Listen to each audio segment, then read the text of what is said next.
마태복음 8장 14절부터 22절 말씀입니다. 신약성경 11페이지 마태복음 8장 14절부터 22절 말씀, 제가 봉독하고 마지막 절 합독하겠습니다. 예수께서 베드로의 집에 들어가사 그의 장모가 열병으로 앓아 누운 것을 보시고 그의 손을 만지시니 열병이 떠나가고 여인이 일어나서 예수께 수종들더라.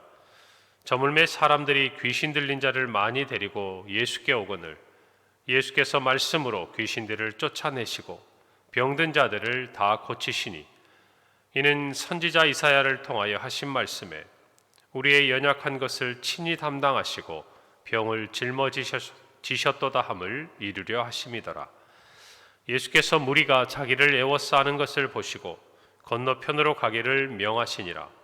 한 서기관이 나와 예수께 아뢰되 선생님이여 어디로 가시든지 저는 따르리이다. 예수께서 이르시되 여우도 굴이 있고 공중의 새도 거처가 있으되 인자는 머리 둘 곳이 없다 하시더라. 제자 중에 또 한 사람이 이르되 주여 내가 먼저 가서 내 아버지를 장사하게 허락하옵소서. 함께 읽습니다. 예수께서 이르시되 죽은 자들이 그들의 죽은 자들을 장사하게 하고 너는 나를 따르라 하시니라. 아멘. 오늘 말씀에서 크게 세 가지로 오늘 본문을 우리가 살펴볼 수 있습니다. 첫 번째는 베드로의 장모가 열병으로 앓아 누운 것을 보신 예수님께서 그녀를 고치신 사건이 기록되고 있어요. 또 하나는 귀신 들린 자들, 또 병든 자들을 고쳐주신 예수님, 그리고 그 모든 일은 성경에 예언된 대로 예수님께서 그 모든 것들을 이루고 계심을 우리 16절부터 17절에 나타나고 있습니다. 그리고 18절부터 22절은 두 제자의 어떤 모습, 특별히 한 사람의 서기관과 또 제자 중에 한 사람의 이야기를 통해서 제자가 된다라는 것, 그리고 예수님을 따른다는 것, 그것이 어떤 의미를 가지고 있는 것인지, 그리고 예수님을 따르고자 하는 자는 무엇을 각오하고 또 포기해야 할 마음의 결단이 필요한지에 대해 말씀하고 있습니다. 오늘 14절 15절에 보니까 베드로의 장모가 열병으로 앓아 누운 것을 예수님이 치유하셨다라고 기록하십니다. 오늘 14절에도 그의 장모가 열병으로 앓아 누운 것을 보시고 15절에 그의 손을 만지시니 열병이 떠나가고 여인이 일어나서 예수께 수종들더라. 예수님께서 이 땅에 오셔서 천국에 대해서 가르치셨습니다. 그리고 선포하셨습니다. 그리고 중요한 거 하나가 고쳐주셨다. 이 예수님께서 고쳐주셨다는 얘기는 오늘 본문에 있는 이야기처럼 정말 육체적인 질병, 그 부분을 포함할 뿐만 아니라 더 나아가서는 정신적인, 그리고 정말 심리적인 모든 부분들, 물론 영혼에 대한 죄사함의 은혜는 말할 것도 없겠습니다마는 예수님께서 이 땅에 오셔서 정말 가난하고 병든 자들의 그 삶을 마치 손을 대시듯 주님께서는 찾아가시고 고쳐주셨다는 사실을 저와 여러분이 기억해야 합니다. 우리는 예수님에 대해서 또는 하나님에 대해서 이해를 할 때 하나님은 높은 보좌에 계시고 우리는 낮고 낮은 이 땅 위에 있다라는 것들을 생각합니다. 그러나 모든 하나님의 구원의 역사의 시작은 하늘에 계신 예수 그리스도께서 이 땅에 육신의 모양을 입고 오신 그 사건부터 실제적으로 시작이 됩니다.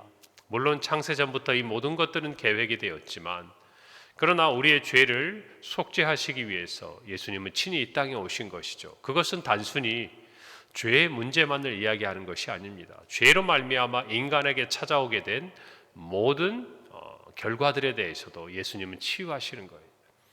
여러분, 최초의 인류 아담이 하나님과 함께 동행하던 에덴 동산, 그곳에는 사망이, 죽음이 없었습니다. 그리고 고통하는 것이나 또 삶의 모든 우리가 겪고 있는 병들고 어려운 일들이 일어나지 않았어요.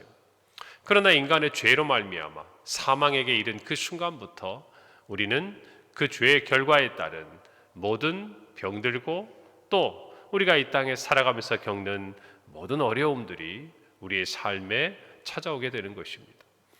예수님께서 이 땅에 오셔서 우리의 죄를 사하시고 구원하신 것은 단순히 죄의 문제만의 해결이 아니라 그 죄로 말미암아 우리에게 오는 모든 결과들, 즉 사망에 대한 모든 결과들까지도 예수님은 영생을 통해서 본질적이고 궁극적으로 치유하고 계신 것을 아셔야 돼요. 그것에 대한 상징적인 의미가 무엇인가?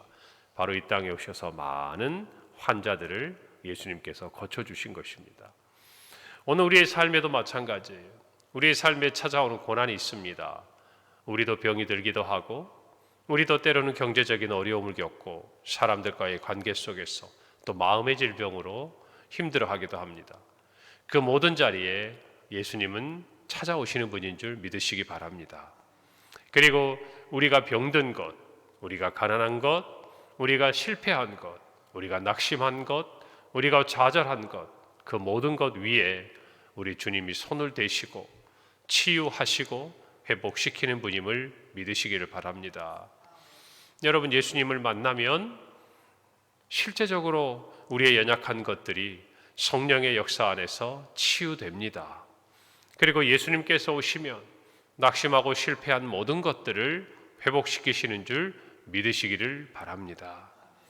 우리의 육체의 연약함까지라도 예수님은 우리를 긍휼히 여기시고 우리를 고치심으로 하나님께 영광이 되도록 하시는 분임을 믿으시기 바랍니다. 그래서 우리가 병들고 연약할 때, 물론 일반 은총의 범위 안에서 우리는 이 땅에 있는 모든 의학과 또 우리가 가지고 있는 병이 나을 수 있는 여러 지혜들을 통해서 도움을 얻습니다. 그러나 우리는 또한 고백합니다. 우리를 창조하신 하나님께서 그 모든 것들을 통해서 우리뿐만 아니라 모든 사람들이 질병 가운데서 고통받기를 원하시고, 더 나아가서 치료하는 여호와라 말씀하신 대로 하나님께서는 우리의 모든 약한 것과 병든 것들을 치유하시는 분인 줄 믿으시기를 바랍니다. 놀라운 치유의 역사들은 오늘도 계속되고 있습니다. 우리나라도 초창기에 복음이 전파될 때 가장 많이 일어났던 역사 중에 하나가 병든 자들이 고침을 받는 일들이었어요. 아마 여기 계신 분들 중에 그런 부분들에 대해서 실제적으로 경험을 하거나 가족 중에 그런 일들을 통해서 예수님을 믿게 되는 그런 일들이 많았을 겁니다. 그러나 시간이 지나가고 이 땅에 정말 학교가 세워지고 병원이 세워지고 우리에게 복음이 우리가 손만 내밀면 언제든지 읽을 수 있고, 또 우리의 약한 것들이 또 지금의 의학의 발달과 또 병원의 여러 가지 시스템들을 통해서 의료 체계 가운데 우리가 도움을 받게 되는 이러한 상황이 있는 다음부터는 하나님의 역사가 예전처럼 그렇게 활발하게 일어나지 않습니다. 왜 그럴까요? 그 모든 것들이 하나님 나라의 복음을 위해서 쓰여지는 역사였기 때문에 그렇습니다. 이제 우리는 선교사가 와서 들려주지 않아도 우리가 얼마든지 성경을 우리의 손으로 펼치고 읽고 들을 수 있는 시대가 되었습니다. 우리가 찾아가며 우리가 살고 있는 근처 어디에서나 건강한 교회에서는 복음이 선포되고 진리의 말씀을 통해 구원을 얻을 수 있는 길이 열려 있다, 그 말입니다. 하나님은 그 길을 찾아오기를 원하시는 거예요. 하나님이 찾아오시지만 또한 이 시대의 수많은 사람들의 영혼이 하나님 앞에 나오기를 원하시는 것입니다. 할렐루야. 그것을 여러분 아셔야 돼요. 그래서 우리가 눈에 보이는 어떤 특별한 이적이나 신유의 은사나 체험이나 이런 부분들을 배격하는 것은 아닙니다. 하나님의 역사와 하나님의 능력을 우리가 믿어요. 그럼에도 불구하고 하나님은 더 깊이 알기를 원하십니다. 여러분, 오늘 말씀도 보세요. 베드로의 장모가 열병이 나았습니다. 그리고 어떻게 합니까? 예수께 수종을 들었다라고 말합니다. 이 수종을 들었다는 헬라어 디에코니에는 시중을 들다, 돌보다, 섬기다라는 단어입니다. 뜻을 가지고 있어요. 그런데 이것이 시제로 보면 과거 미완료형으로 기록되어 있어요. 이게 어떤 의미인가 하면 과거에 어떤 시점에 이 일이 일어났어요. 그런데 아직까지 끝난 것이 아니에요. 미완료다, 그 말입니다. 그러니까 예수님을 만나서 육신의 그 질병을 치유받은 베드로의 장모가 그때로부터 예수님을 섬겼다, 그 말이에요. 오늘 우리로 말하면 믿음 안에 거했다, 그 말이에요. 우리도 마찬가지입니다. 우리의 삶에 어떤 계기가 있어요. 그것이 육체의 질병이 될 수도 있고 또 우리의 삶에 어떤 전환점이 되는 사건이 될 수도 있고 그 일을 계기로 해서 우리에게 요구되는 것, 주님께서 우리를 불쌍히 여기시지만 어쩌면 우리가 겪고 있는 그 육체의 질병과 또 우리가 겪고 있는 삶의 고난만큼이나 우리에게 기대하시는 것, 그리고 우리가 정말 그 은혜 가운데서 결단하고 나아가야 될 것들이 무엇인가, 그 은혜를 입은 시점으로부터 예수 그리스도 안에 거하는 것입니다. 오늘 본문을 보면 예수님을 섬겼다라고 수종을 들었다라고 이야기를 하지만 오늘날 우리의 관점에서 표현해 보자면 오히려 이 말씀은 예수 그리스도 안에 거하게 되었다. 주님의 안에 거하게 되었다. 그 은혜 아래 살게 되었다라는 뜻을 의미하고 있는 것이죠. 오늘 저와 여러분도 마찬가지입니다. 우리가 예수님을 믿게 된 여러 가지 계기가 있을 거예요. 부모님으로부터 자연스럽게 신앙을 이어받은 분들도 계실 것이고 어쩌면 오늘 베드로의 장모처럼 예수님께서 베풀어 주신 특별한 은혜의 체험들을 통해서 하나님을 믿고 그때로부터 예수 그리스도 안에 거하게 되신 분들도 계실 겁니다. 중요한 것은 그것이 생명이 있는 날 동안 미완료형이어야 한다는 거예요. 계속되어야 한다는 것이 한결같이 예수 그리스도를 섬기고 예수 그리스도 안에 거해야 한다는 것입니다. 오늘 이것이 하나님께서 그리고 예수 그리스도께서 우리의 삶에 찾아오셔서 우리를 긍휼히 여기시고 돌보시며 치유하시는 그 열매가 된다라고 성경이 우리에게 가르치고 있는 것이죠. 오늘 16절 17절에 보니까 저물매 사람들이 귀신 들린 자를 많이 데리고 예수께 오거늘 예수께서 말씀으로 귀신들을 쫓아내시고 병든 자들을 다 고치시니 이는 선지자 이사야를 통하여 하신 말씀에 우리의 연약한 것을 친히 담당하시고 병을 짊어지셨도다 함을 이루려 했다라고 기록하고 있습니다. 예수님 앞에 나아가면 귀신 들린 자들이 치유를 받습니다. 병든 자들이 고침을 받습니다. 왜입니까?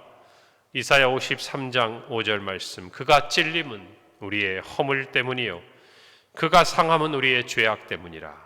그가 징계를 받음으로 우리는 평화를 누리고 그가 채찍에 맞음으로 우리는 나음을 받았도다. 여러분, 예수님께서 이 땅에 오신 이유, 그리고 이 땅에서 고난을 받으신 이유는 우리를 위해서입니다.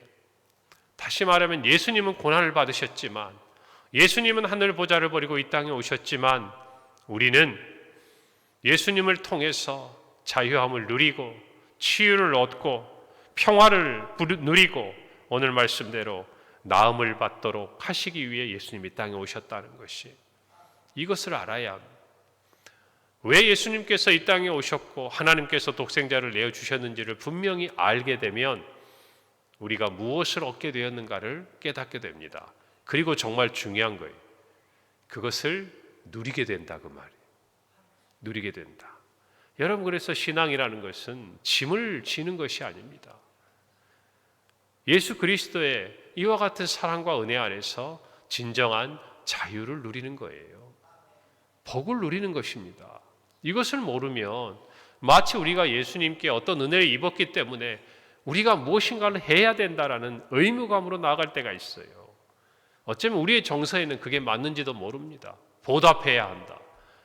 그 은혜를 갚아야 한다. 여러분, 그러나 주님은요, 우리에게 은혜를 갚으라고 이 땅에 오신 것이 아니에요. 우리에게 그 은혜를 갚으라고 우리를 고쳐주신 것이 아니에요. 오늘 말씀처럼 이사야서 53장 5절 그 하반절 말씀처럼 우리가 평화를 누리도록 징계를 받으셨고 우리가 나음을 얻도록 채찍에 맞으셨다는 것을 아셔야 돼요. 그것이 주님이 우리에게 오신 이유였어요. 그래서 저와 여러분은 예수 그리스도 안에서 참 자유를 얻어야 하는 것입니다. 그 자유가, 그 평화가, 그리고 우리 그 치유가 우리 안에 있을 때에 이제는 의무가 아니라 우리가 예수님을 따르고자 하는 결단을 가지고 우리의 삶에 새로운 변화들을 가져오게 되는 것입니다. 여러분, 그래서 정말 우리는 두려움으로 나아가는 것이 아니라 감사함으로, 기쁨으로, 담대함으로 하나님 앞에 나아가는 줄로 믿습니다. 오늘 이어지는 말씀 20절에 예수님께서 자신을 따르겠다는 서기관에게 이렇게 말씀하십니다. 여우도 굴이 있고 공중의 새도 거처가 있으되 인자는 머리 둘 곳이 없다. 예수님께서는 자기를 따르고자 하는 그에게 다른 많은 이야기가 있을 수 있잖아요. 나를 따라오려거든 이것을 준비해라. 나를 따라오려거든 이런 각오를 해야 된다. 나를 따라오려거든 무엇을 네가 갖춰야 한다 라고 이야기하시지 않고 나를 따라오면 이런 일이 있다라고 얘기를 하십니다. 그런데 그 안에 모든 것이 담겨 있는 것이에요. 여러분, 굴이 어떤 곳입니까? 그저 몸을 숨길 수 있는 장소. 거처는 새가 단지 밤을 지새울 수 있는 임시적인 초소를 이야기합니다. 여러분, 이 말이 어떤 의미죠? 아주 보잘것이 없고 빈약한 거주지로 이해할 수가 있는 거 아닙니까? 실제로 예수님이 이 땅에 사시면서 공생의 3년을 지나는 동안 그 어떤 곳에 예수님께서 거하실 만한 거처를 마련하지 않으셨어요. 제자들이 그리고 예수님을 따르던 사람들이 자신의 집에 모시고 때로는 바리새인들이 예수님을 초청할 때 그곳에서 묵으시고 드시고 예수님은 그렇게 사셨습니다. 그런데 이 의미 속에 모든 것이 담겨 있는 것이 예수님께서 말씀하신 의미가 무엇일까? 예수님을 따르고자 한다면 그는 이 땅에서 나그네요 이방인과 같은 자라는 것입니다. 이 땅이 우리의 본향이 아니라는 것이에요. 바울의 말처럼 하늘의 시민권을 가진 자라는 것이에요. 그래서 이 땅의 것에 연연하지 않는다는 거예요. 다시 말하면 자기가 가지고 있는 또 자기가 거해야 할 하늘의 초소를 우리 주님이 마련해 주신 것을 믿는다라는 것입니다. 여러분, 그래서 우리는 이 땅에 살면서 영생을 약속받았지만 영생을 누리고 사는 것입니다. 할렐루야. 천국의 약속을 받았지만 이 세상을 사는 동안 우리가 사는 이 자리에서 천국을 누리며 사는 것이에요. 우리가 이 땅에 살면서 장차 예수 그리스도를 만나게 될 것이지만 예수님을 만나는 것처럼 살아가는 거예요.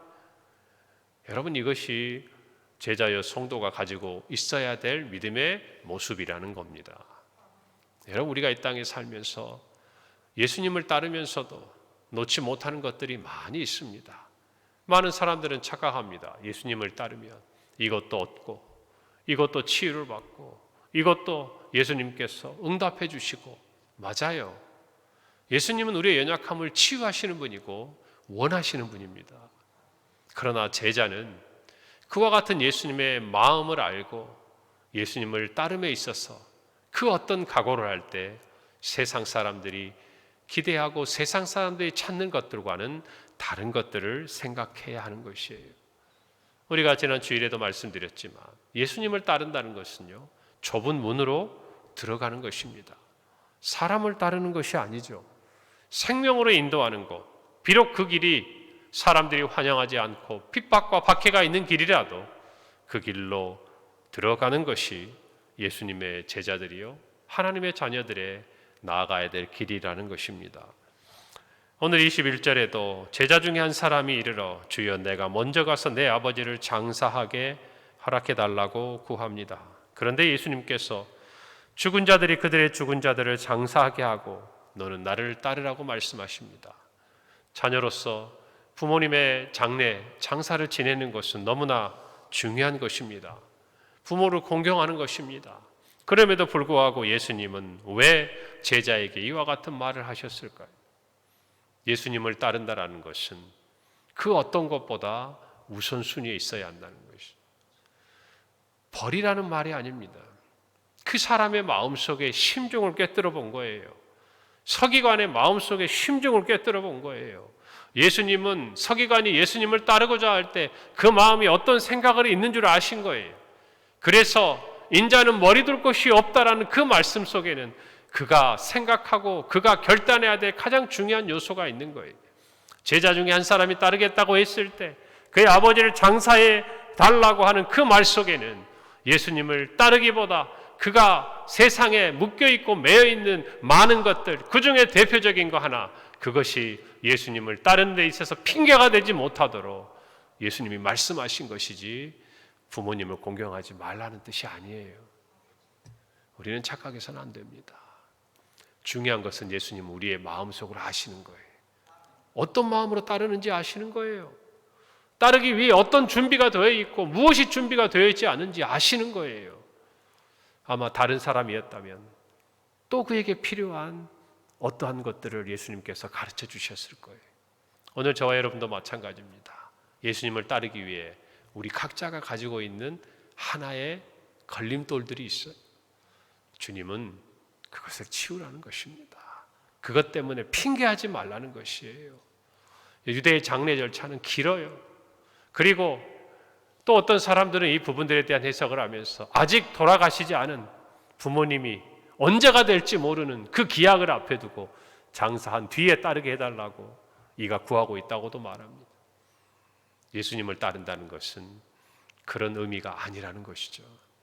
오늘 저와 여러분도 분명히 깨닫기를 바랍니다. 예수님의 마음을 알고 그분의 사랑을 아는 우리는 예수님을 따라야 합니다. 할렐루야. 그리고 그 길이 무엇을 의미하는지를 분명히 깨닫고 이 세상의 것들에 매이지 않고 하늘의 것을 바라보고 주님을 따르는 우리 모두가 되기를 바랍니다. 기도하겠습니다. 하나님 감사합니다. 우리를 치유하시는 주님 앞에 나아갑니다. 고치시고 회복시키시며 우리의 기도에 응답하옵소서. 하나님, 주님을 따르고자 하는 우리의 마음, 어떠한 각오, 어떠한 대가가 필요한지를 깨닫고 무엇보다 주님을 따르고 믿음 안에 예수 그리스도 안에 거하는 일이 우리의 삶의 우선순위가 되도록 우리를 붙드시며 세상의 것들에 매이거나 핑계하지 아니하도록 하나님 우리를 인도하여 주시옵소서. 예수님의 이름으로 기도합니다. 아멘.